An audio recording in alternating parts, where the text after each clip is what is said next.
Muchas gracias por estar aquí en esta presentación, en este lanzamiento en Colombia de la revista de Occidente.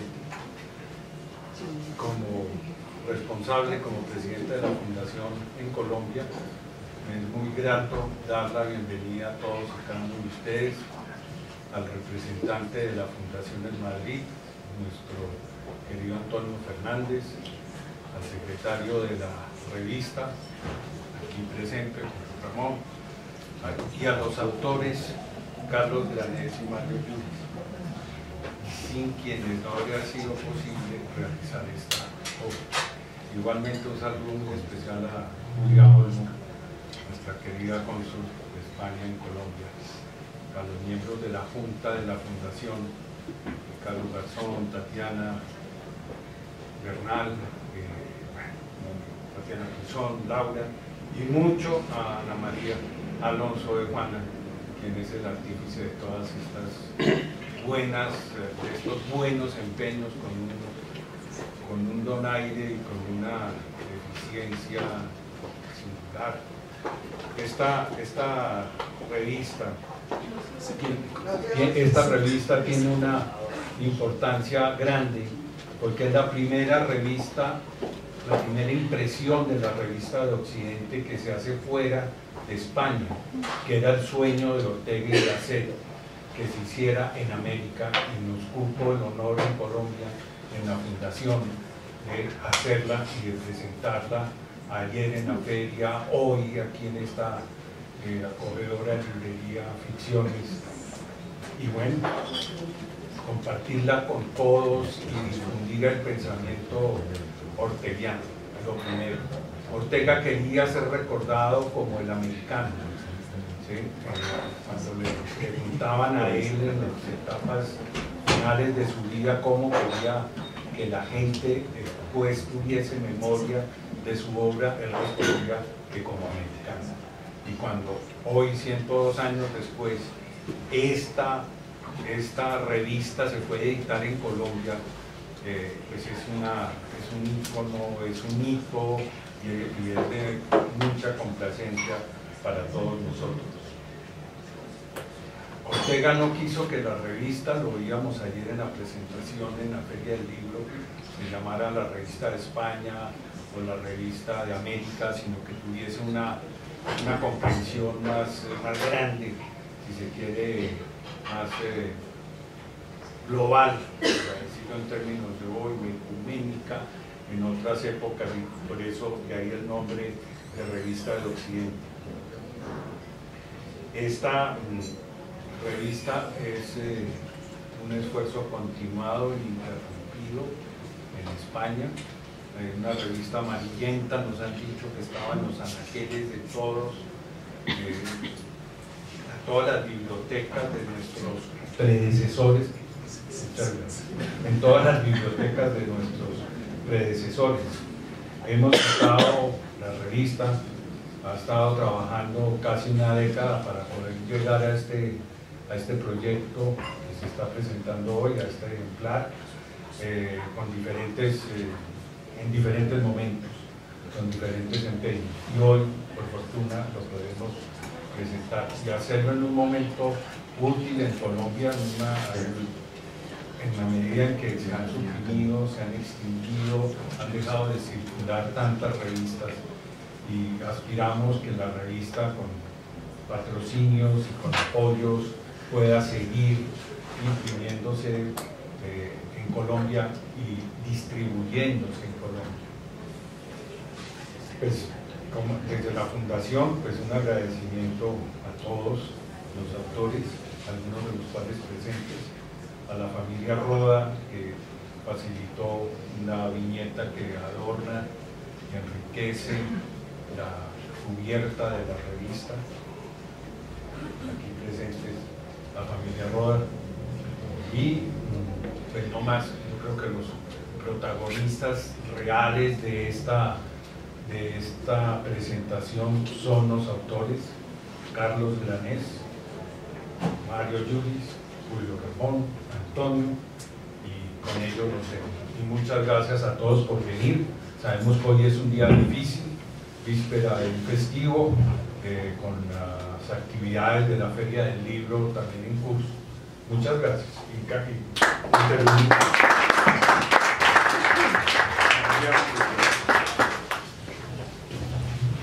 Buenas noches, gracias a todos ustedes por acompañarnos en este momento. Yo voy a ahorrar ya las presentaciones y voy a entrar a expresar algunas ideas y sentimientos sobre todo.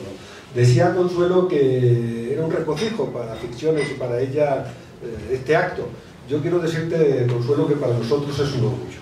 Hoy, desde la Fundación Ortega Marañón, estamos muy orgullosos porque efectivamente lo vamos a repetir varias veces, pero es que es cierto y creo que merece que lo explicitemos. Es un hito para la revista de Occidente. Por primera vez se imprime en América, se imprime en Colombia y además se imprime muy bien. Esta impresión nos enorgullece. Es más, vamos a volver a España diciendo, miren qué bien se imprime en Colombia y por tanto no tengamos duda de que podemos aterrizar con la revista allá porque hay garantía de impresión, y no digamos de talento para desarrollar esta experiencia. Gracias, Consuelo, por acogernos hoy aquí. Gracias, Alejandro, por acompañarnos, siempre tan diligente. Nosotros estamos también de aniversario, cumplimos 10 años, por eso queríamos celebrarlo muy especialmente y gracias a quienes nos acompañan hoy aquí, creo que lo estamos haciendo efectivamente. Bien, este es el empeño, lo decía también Consuelo, que de nuevo en las librerías como esta, en las librerías particulares, habite la revista de Occidente. Y vuelva, como recordaba Alejandro, a amarillear los anaqueles de las personas cultas o aquellos que se ocupan, como decía Ortega. El propósito que puso para la revista es que se ocupara de los temas de nuestro tiempo. Pues bien, para todos aquellos que están interesados por los temas de nuestro tiempo, creo que efectivamente la revista de Occidente va a estar al alcance en la librería particular o en librerías como esta. Realmente el momento ha sido muy especial. Efectivamente, la FILBO es el pabellón de España, España invitada, otro motivo y pretexto para estar aquí hoy. Esto lo explicará ahora Juan Carlos, pero ustedes saben, creo la mayoría, que quien edita la revista es la Fundación Ortega Marañón. Realmente cuando se dice Fundación Ortega Marañón en Colombia dice ¿cómo? Porque la fundación es conocida en Colombia como la Ortega. Por tanto, esta es una edición impresa que la edita la Ortega y que se ha impreso por primera vez aquí. Y la fundación, resumiendo mucho, porque hemos venido a hablar del número, pero yo quisiera compartir con ustedes cuál es la aspiración de la fundación. Es ser un proyecto cívico, es un proyecto educativo y es un proyecto cultural, que ha tenido la virtud de acompañar las vicisitudes del siglo, porque es una revista centenaria.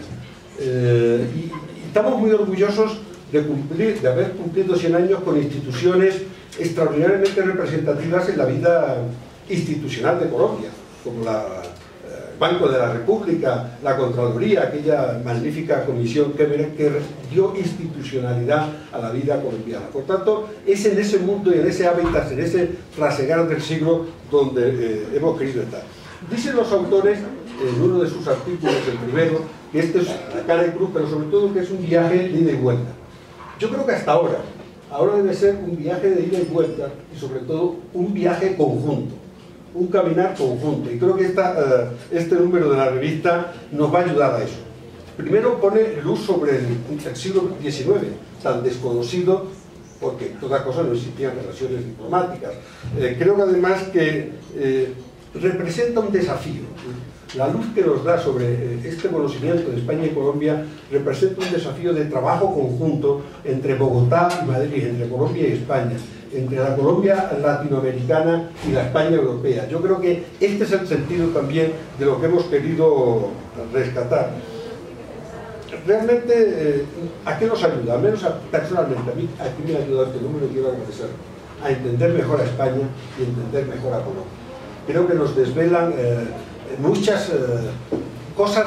De hecho, Mario ha hecho lo que creo que se podría calificar un trabajo de arqueología, de recuperar muchas de las cosas que sucedieron, de los protagonistas que las llevaron a cabo y que nos permiten construir el futuro.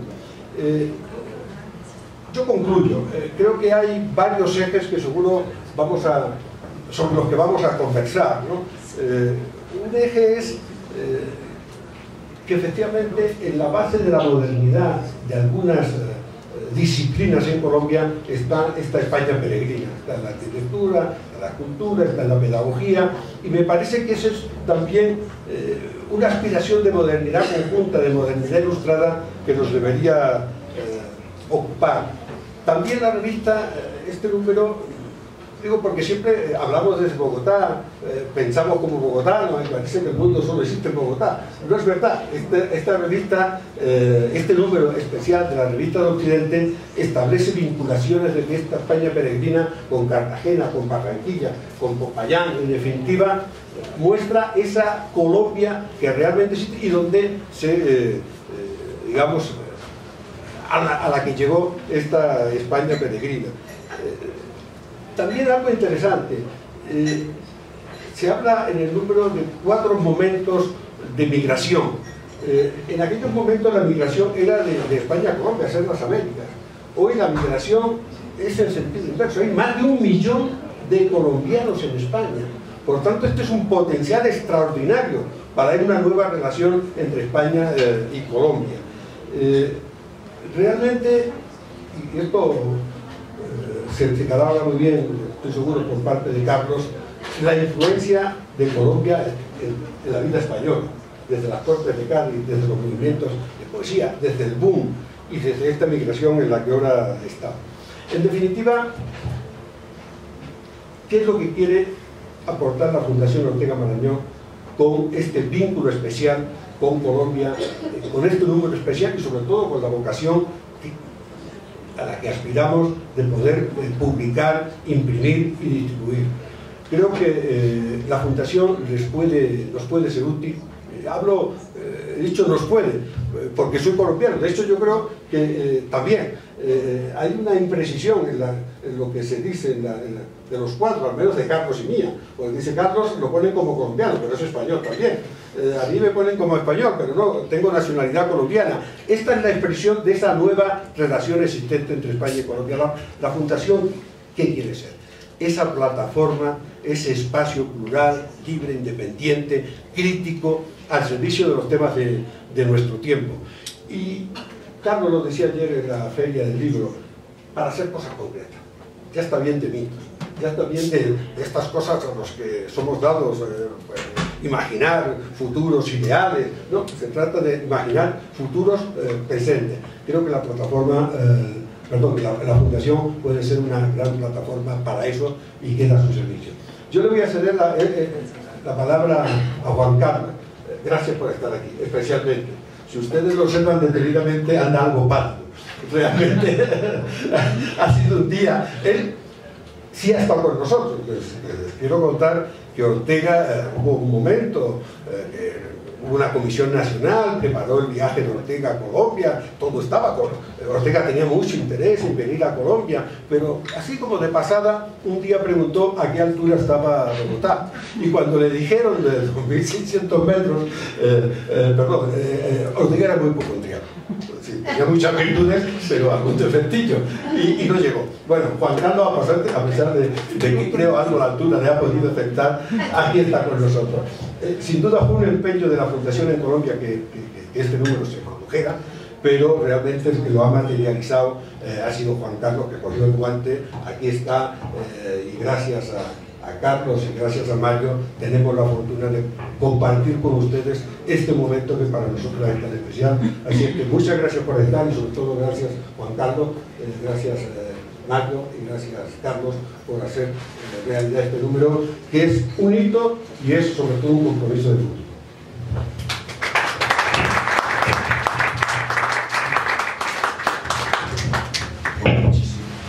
Muchísimas gracias. Bueno,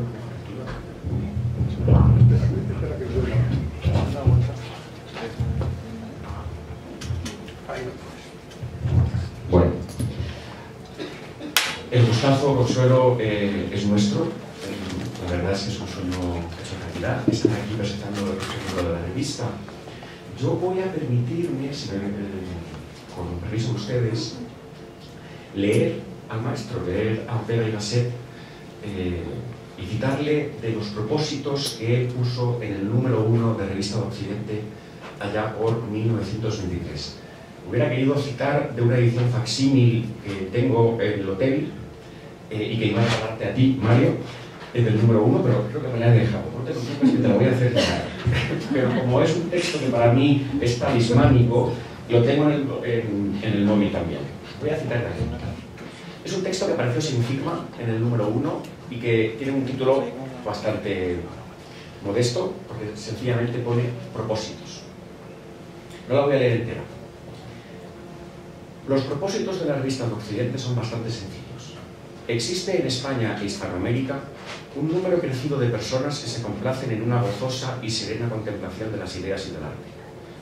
Asimismo, les interesa recibir de cuando en cuando noticias claras y meditadas de lo que se siente, se hace y se padece en el mundo.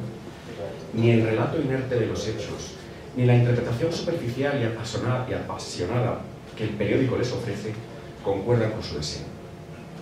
Esta curiosidad, que va lo mismo al pensamiento o a la poesía que al acontecimiento público y al secreto rumbo de las naciones, es bajo su aspecto de dispersión e indisciplina la más natural, la más orgánica. Es la curiosidad ni exclusivamente estética, ni especialmente científica o política.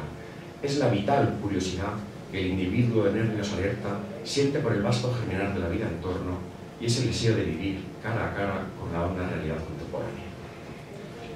En la sazón presente, adquiere mayor urgencia este afán de conocer por dónde va el mundo, pues surgen donde quiera los síntomas de una profunda transformación en las ideas, en los sentimientos, en las maneras, en las instituciones. Muchas gentes comienzan a sentir la penosa impresión de ver su existencia invadida por el caos. Y sin embargo, un poco de claridad, un poco de orden y suficiente jerarquía en la información le revelará de pronto el plano de la nueva arquitectura en que la vida occidental se está reconstruyendo. La revista de Occidente quisiera ponerse al servicio de este estado de espíritu característico de nuestra época. Por esa razón, ni es un repertorio meramente literario, ni ceñidamente científico, de espaldas a toda política, ya que la política no aspira nunca a entender las cosas. Procurará esta revista ir presentando el panorama esencial de la vida europea y americana. Lo dejo aquí cuando ya se ha reiterado una misma idea dos veces, al principio y al final de mi intervención: Europa y América, España y América, como decía el presidente Alejandro antes. Ortega no llamó a su revista Revista de España, ni siquiera la llamó Revista de Europa, la llamó Revista de Occidente, y lo que él quería era una revista en español para el Occidente que habla en español, es decir, para España, que está en Europa, y para todas las naciones americanas al otro lado del Atlántico. La fecha de 1923 es importante porque estamos en un momento en que las vanguardias por el lado del arte y la física por el lado de la ciencia están sacudiendo la conciencia de los hombres y mujeres de la época, y Ortega dice: vamos a explicar lo que está ocurriendo, vamos a hacer pie y vamos a aportar claridad. La idea de claridad es fundamental en Ortega. Es también un momento, el año 23, de optimismo internacionalista. Ha terminado la Gran Guerra y se sabe que ha sido una guerra atroz, la peor guerra de la historia, pero también se tiene la esperanza de que haya sido la última guerra. Y afloran en muchos lugares de la cultura esfuerzos internacionalistas. Uno de ellos es la Revista de Occidente. Junto a la claridad, el otro principio rector de la revista que Ortega nos pide que respetemos es el cosmopolitismo. Por tanto, este número yo creo que le haría doblemente feliz, ¿no? Porque está metiendo a España en la trama americana. El hilo conductor del número se lo explico rápidamente. Hemos querido contar fragmentos de la historia cultural e institucional de Colombia a partir de la peripecia biográfica de algún migrante español al que las sacudidas del destino le hizo venir por acá. Quien se asome al número va a averiguar muchas cosas interesantes, va a saber, por ejemplo, bajo qué circunstancias nació la Academia Colombiana de la Lengua, también va a saber cómo se difunde la arquitectura de estilo morisco en el Caribe colombiano, reminiscente de la Alhambra, va a entender la importancia que tuvo en Barranquilla una tertulia de libreros presidida por un catalán, donde asomaba toda una generación de escritores colombianos, entre ellos Gabriel García Márquez. Va a saber a quién se deben algunos de los monumentos y edificios que jalonan esta ciudad de Bogotá. Todo eso se aprende leyendo esta revista, que es verdaderamente todo proteína y enriquece mucho el espíritu tanto de españoles como colombianos. Yo he aprendido mucho de España, me he enorgullecido de las andanzas de estos españoles y de la huella que aquí dejaron. Esta revista, este número, llevó en algún momento un título distinto del que finalmente ha salido. Nosotros hemos llamado a esta empresa la España peregrina en Colombia. Durante algunos meses, en nuestras conversaciones, el título era otro. El título era La España transterrada en Colombia. Y es una historia también bonita y me gustaría contársela. La revista de Occidente, en los años 60, asume como misión propia recuperar el legado científico y cultural de los españoles que viven en el exilio. Estamos en una dictadura franquista, muchos intelectuales que salieron con la guerra todavía no han vuelto. Y en los años 60, en los años 67 creo, dedica un monográfico a Hispanoamérica. Y convocan a un discípulo de Ortega y Gasset, que era José Gauss. José Gauss, el famoso traductor al alemán de Husserl, de Heidegger. Ortega distribuía mucho el trabajo, ¿no? Y toda la filosofía alemana le quería él, por supuesto lo podría haber hecho él, porque él hablaba bien el alemán, pero toda la filosofía alemana le pide a Gauss que la traduzca. Había sido compañero suyo en la Universidad de Madrid. Y José Gauss vive en México en ese momento, y envía un texto que yo leí hace unos meses, que es bellísimo. Y entonces él, porque lo que le habían pedido era cuéntanos la experiencia de un español desterrado en América. Y él se dio cuenta rápidamente de que el verbo destierro, de la palabra destierro, no funcionaba, o sea, no casaba con su experiencia. Él decía, bueno, yo estaría desterrado si viviera en Japón, o si viviera en Sudáfrica, o si hubiera ido a parar a Alemania. Pero en México no me puedo sentir desterrado. Yo lo que siento es que he hecho una transición de una tierra de origen a una tierra de destino, que sigue siendo mi tierra. Y por eso él propone otro concepto que es el transtierro. Ir de una tierra a otra sin sentir la penosa experiencia de estar desterrado. Había que ser muy traductor del alemán filosófico para jugar así con las palabras y acuñar un verbo que es un poco feo, si quieren, lo del transtierro, pero que es bonito. Y nosotros lo íbamos a llamar así, hasta que un día María me dijo, Juan Claudio, no podemos llamarlo transterrado, porque muchos de los personajes no siguieron peregrinando por el mundo después de su paso por Colombia. Algunos se quedaron para siempre en Colombia, pero otros siguieron cruzando fronteras. Y sugirió que le iba mejor el concepto de la España peregrina, y a mí también me pareció una excelente idea, porque también tiene pedigrí ese término. La España peregrina es el nombre de la revista que José Bergamín funda también en su exilio en México. Con lo cual teníamos dos nombres maravillosos y al final fue el de la España peregrina. Yo ahora, aquí se ha dicho que yo he sido muy importante para hacer este número y no lo creo. He sido un poco dinamizador. Creo que mi mayor mérito ha sido tener la suerte de tener en el móvil el teléfono de el mejor ensayista americano de su generación, que es Carlos Granés, que además es un gran tipo y se presta y es generoso. Entonces, Carlos podía haber dicho, oye, qué lío, esto no me va a reportar nada de interés, pero acogió la idea con gran interés y me puso en contacto con este otro extraordinario hombre de letras que tienen aquí en Bogotá, Mario Yursic, Trabajar contigo ha sido un privilegio, Mario, y espero que tu vinculación con la revista se prolongue tanto como tú quieras. Les voy a dejar aquí, no sin volver a citar del número, el ensayo que han escrito estos dos caballeros es realmente una joya y lo tiene que leer cualquier persona que esté interesada en la historia de las relaciones entre nuestros dos países. Voy a citar de su texto y con esto te doy pie, Mario. Mario rescata la historia del primer español peregrino por Colombia, después de las independencias, que es un poeta... Lo que quería decir simplemente es que para ellos eso era un punto de honor. Entonces muchos de estos arquitectos volvieron a España a hacer procesos para rehabilitarse ante la memoria española, porque con toda razón sentían que habían hecho el bien y que no se les podía condenar por eso. Vale, muchísimas gracias a todos los presentes. Estoy muy emocionado.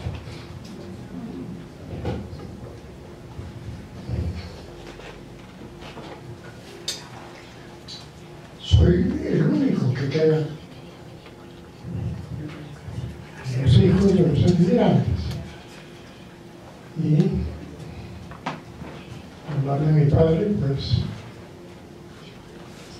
me lleva a muchas cosas, muchos recuerdos. Lo voy a resumir muy rápidamente para no cansarlos. Hacer la vida 3 veces. Cuando digo que hacer la vida 3 veces es que se gradúa de arquitecto el 23, ¿no? En el 23 y en el año 39, el último día de la guerra, tiene que salir a Francia, culminar su primera etapa como arquitecto y con mucho éxito en España.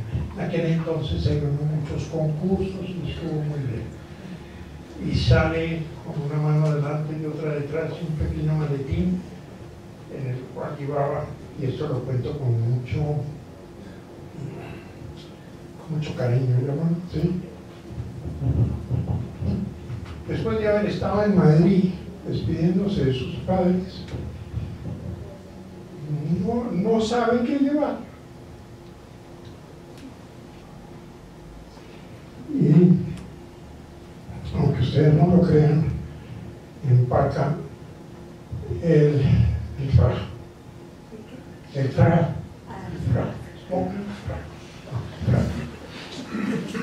Y siempre me pregunté por qué.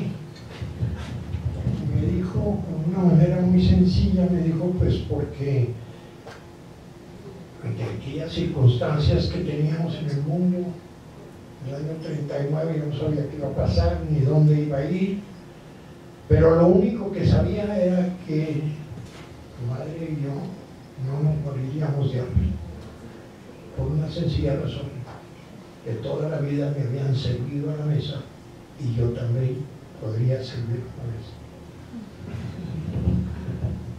La llegada a Colombia es una maravilla porque,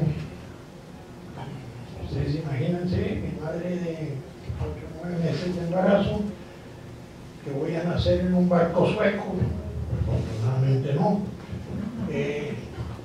y se quedan en Puerto Colombia, en el malecón de Puerto Colombia, sentados cada uno en una maletita.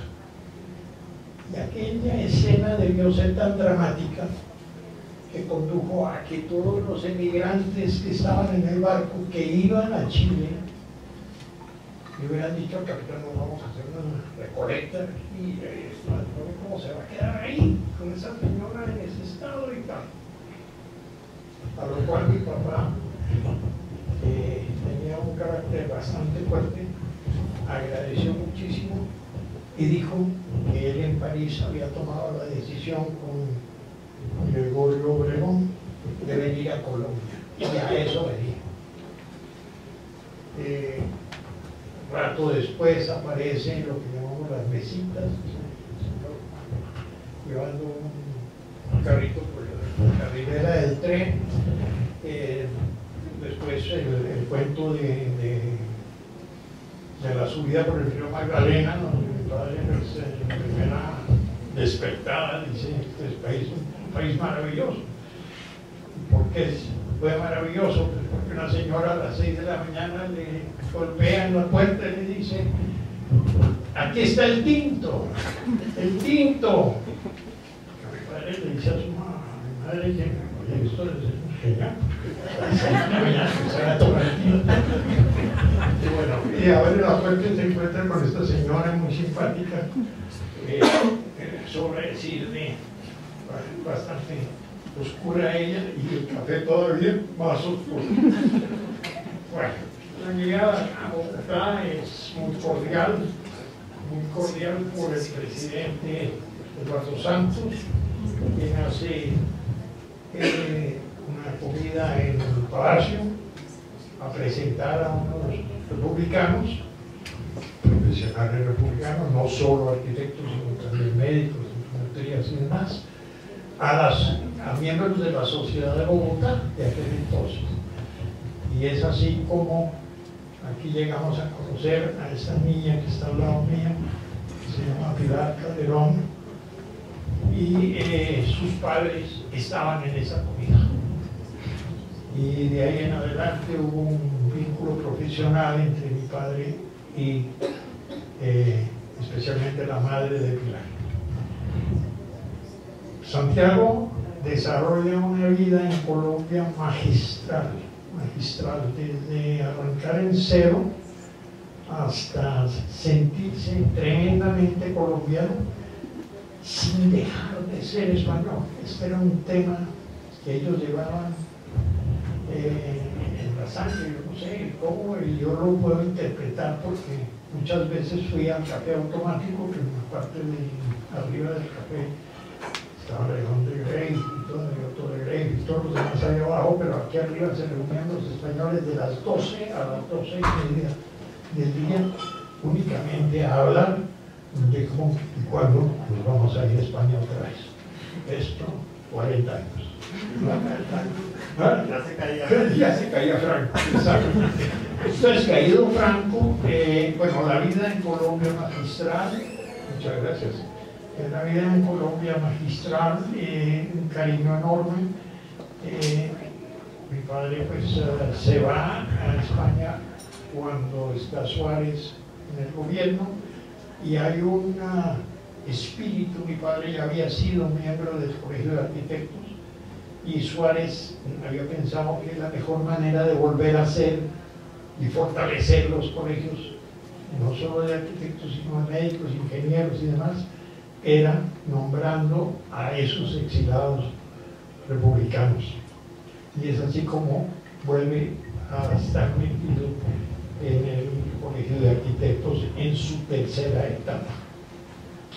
Y para no cansarlos, en su tercera etapa tiene la suerte de contar con un cliente que le dice que tiene un coto de caza, en el que tiene 1500 venados y que quiere que le construya su casa de tal manera que por cualquier lado de la casa se vean los venados. Y sobra decir que un arquitecto que dice eso, no hay límite. Ese es el otro placer del arquitecto, no tener límite. Y así, cerca de la Escorial, construyó una preciosa casa que fue su última obra en vida, y muere en Madrid, dejando pues unos recuerdos y un legado tremendo dentro de la familia y sus amigos. A ustedes les agradezco la paciencia.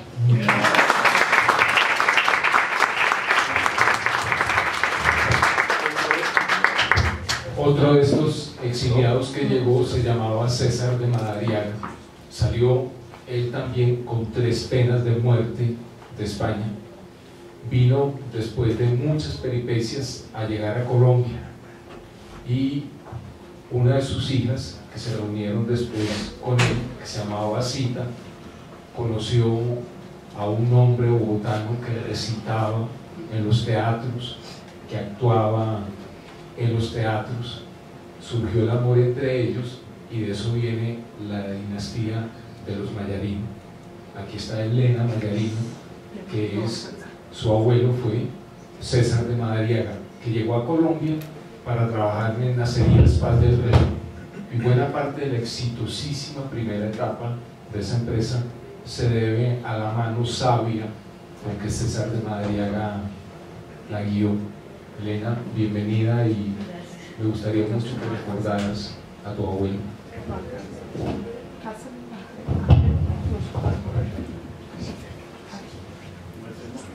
Hasta ahí.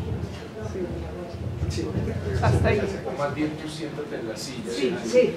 O en esta silla. No, en esta ya está. Cuidado, pero con el cable.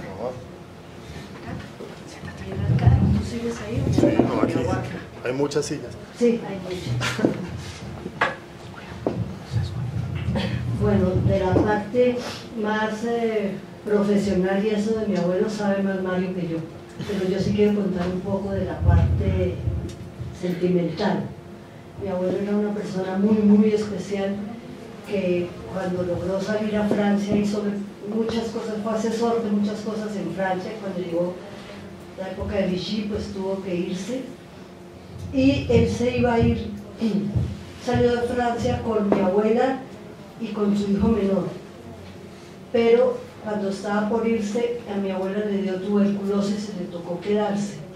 Entonces mi abuela le dijo a mi abuelo: te vas o si no, no me interno, porque mi abuelo tenía 3 penas de muerte. Entonces le tocó irse con su hijo menor, pero hay una parte muy bonita, pues muy sentimental de mi familia, mi mamá. Pues los hijos de mi abuelo eran Asita, mi mamá, mi tío Pepe y mi tío César. Él salió con el tío César, pero para que César se pudiera ir con él, el tío Pepe lo acercó cerca de la frontera y había un túnel muy largo, y entonces él le dijo: vete para allá, que allá te está esperando papá, y cualquier cosa después yo te voy a estar esperando aquí. Cuando se volvieron a reunir 33 años después, se abrazaron y dijeron: qué túnel tan largo. Eso era mi familia. Y una cosa muy valiosa para mí es que, pues, mi mamá quedó en Colombia, mi tío César en Venezuela y mi tío Pepe en Argentina. Y nosotros los primos no nos conocimos sino muy tarde, porque esa época era muy difícil viajar y muy caro y ninguno de nosotros tenía plata. Entonces, cuando empezamos a vernos las primas, era emocionante porque nuestros padres nos transmitieron todo lo que ellos tenían de ese amor y de las canciones españolas, y entonces cuando nos veíamos y decíamos: es que a mí esta canción no la puedo oír, que yo también, y era como si hubiéramos crecido juntos toda la vida con todos los recuerdos y todo que nos dieron ellos. Y incluso con mis primas, que son hijas de primas de mi mamá, como la que escribe ahí Elena Sánchez de Madariaga, también lloramos por lo mismo, tenemos lo mismo. Tanto que mi tío Pepe, una vez cuando nos dio a encontrarnos a mi prima, a su hija y a mí, ya éramos grandes, y cómo nos relacionamos de una, él decía: esta es la prueba de que Franco no ganó la guerra. De esas relaciones que teníamos. Pues yo quería hablar de esa parte porque creo que esa parte también es muy importante de todos los que tuvieron que separarse, porque la guerra separó muchas familias, pero estas familias no dejaron que hubiera una verdadera separación, porque bueno, la otra parte ya la van a leer que es la parte más profesional, que también fue una persona muy especial y hizo muchas cosas.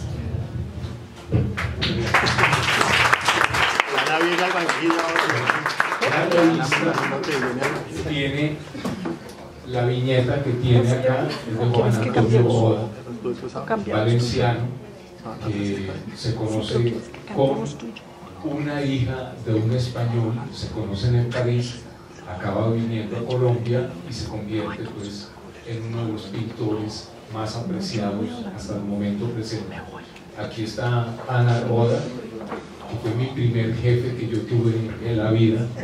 Nunca puedo dejar de mencionarlo, Ana, eso me da Bueno, Ana, quiero pedirte lo mismo que le he pedido a nuestros otros invitados, y es que tú cuentes esas circunstancias, porque el abuelo de Ana, el abuelo materno, Miguel Fornaguera, llegó para ser profesor en el Gimnasio Moderno en Bogotá, recién fundado el colegio, y después pasaron muchas cosas que Ana nos va a contar.